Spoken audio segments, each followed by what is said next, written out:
उत्तराखंड के देवप्रयाग में पीने के पानी की किल्लत से जूझ रहे लोगों का सब्र जवाब दे गया। लोगों ने जमकर प्रदर्शन किया और सरकार से जल्द इसका समाधान निकालने की मांग की।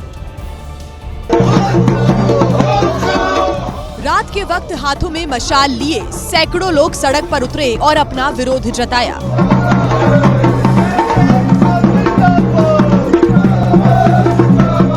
ये मामला हिंसियारी खाल इलाके का है, जहां के लोग पिछले कई महीनों से पीने के पानी की समस्या से जूझ रहे हैं और वो दूर दूर से पानी लाने को मजबूर है।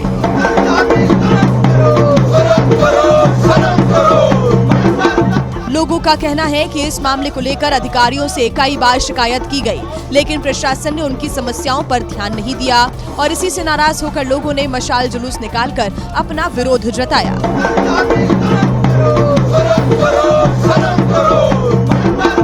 प्रदर्शन के दौरान लोगों ने चेतावनी भी दी कि अगर जल्द ही समस्या का समाधान नहीं निकाला गया तो वो और उग्र आंदोलन करेंगे।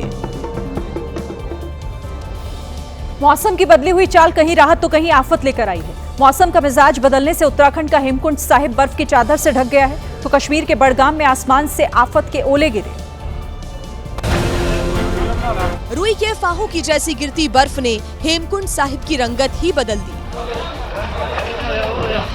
पवित्र कुंड में बर्फ की मोटी परत जम गई, तो दूर दूर तक फैले पहाड़ बर्फ की चादर से ढक गए, जिससे हेमकुंड साहिब आ रहे तमाम श्रद्धालुओं के चेहरे खिल उठे। वहीं जम्मू कश्मीर के बड़गाम में इसके उलट तस्वीर नजर आई। यहाँ ओले गिरने से सेब, सब्जियां और दूसरी फसलों को खासा नुकसान पहुंचा है। यहाँ घर की छतों से लेकर रास्ते तक ओलों की मोटी परत बिछ गई। देखिए, देश के मैदानी इलाकों में गर्मी तो पहाड़ी इलाकों में धू धू कर जलते हुए पहाड़ दहशत फैला रहे हैं। उत्तराखंड के पहाड़ों से आ रही आग की रिपोर्ट बेहद डरावनी है। उत्तराखंड के पहाड़ों में ऐसी आग जगह जगह लगी है। इस आग से अब तक 331 हेक्टेयर जमीन पर जलकर राख हो गई है। प्रशासन के साथ साथ स्थानीय लोग भी आग बुझाने की कोशिशों में जुटे हैं। जानकर हैरानी होगी कि 15 फरवरी से अब तक उत्तराखंड के जंगलों में आग की 394 घटनाएं रिकॉर्ड हुई हैं। इस आग से सबसे ज्यादा प्रभावित गढ़वाल मंडल है, जहां आग के 285 मामले दर्ज किए गए हैं। इस दौरान चमोली जिले में 50 साल की एक महिला घर से थोड़ी दूर स्थित गौशाला जाते वक्त आग की चपेट में आ गई और अस्पताल ले जाते वक्त उसकी मौत हो गई। राजस्थान के सहकारिता मंत्री गौतम दत्त इन दिनों विवादों में है। विवाद की वजह एक ऑडियो क्लिप है, जिसमें वो पुलिस कर्मियों को भद्दी भद्दी गालियां दे रहे हैं। ऑडियो वायरल होने के बाद मंत्री जी पर केस दर्ज कर लिया गया है। थाना अधिकारी शैतान सिंह ने मंत्री जी के ऊपर जो एफआईआर दर्ज कराई है, उसके मुताबिक गौतम दत्त ने पहले थाना परिसर के बाहर पुलिस कर्मियों को बुलाया और फिर न सिर्फ गाली गलौज की बल्कि धमकियां भी दी। इनके भरोसे मत रहना, तो यार चोटागिरी मेरे को बिल्कुल पसंद नहीं है। और तेरे को मैंने कहा था उस गाड़ी को तेरे मेरे गांव का जान करके तूने लठा लगाए थे। किसी कुमारी में मत रहना। और वो विष्णु किधर इधर लक्ष्मण के क्या गाड़ी के यहाँ क्यों क्या?